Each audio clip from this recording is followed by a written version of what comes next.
নমস্কার।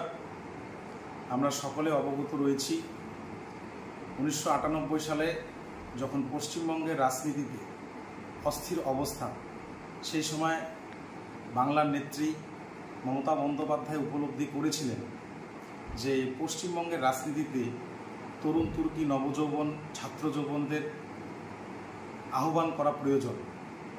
সেই সুবাদে তিনি 1998 সালে 28 আগস্ট তৃণমূল ছাত্র পরিষদের প্রতিষ্ঠা করেন। সেই দিন থেকে আজ অবধি পশ্চিমবঙ্গব্যাপী তৃণমূল ছাত্র পরিষদ তার শ্রীবৃদ্ধি করেছে।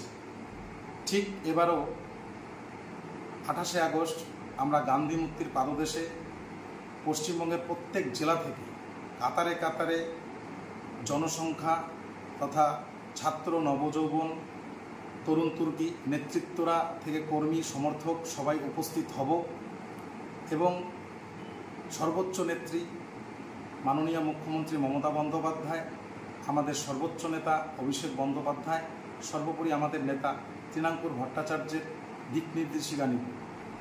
বর্তমান পশ্চিমবঙ্গ তথা ভারতবর্ষব্যাপী যে বিভেদের রাজনীতি চলছে, সেই রাজনীতির বিরুদ্ধে এই নবযৌবন তরুণ তুর্কি ছাত্র নেতৃত্বদের সোচ্চার হতে হবে এবং 2026-এর নির্বাচনে শুধু পশ্চিমবঙ্গ নয়, যতগুলো রাজ্যে বিধানসভা নির্বাচন সংগঠিত হবে, সেই সমস্ত বিধানসভা নির্বাচনে সেই বিরোধী চক্রান্তকারী বিভেদ সৃষ্টিকারী বিরোধীদের পরাস্ত করে বিদায় করতে হবে।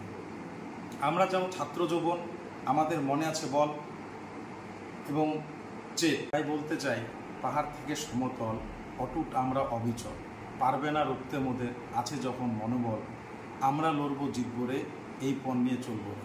জয় হিন্দ, বন্দে মাতরম। তৃণমূল কংগ্রেস জিন্দাবাদ, মমতা বন্দ্যোপাধ্যায় জিন্দাবাদ, পশ্চিমবঙ্গ তৃণমূল ছাত্র পরিষদ জিন্দাবাদ।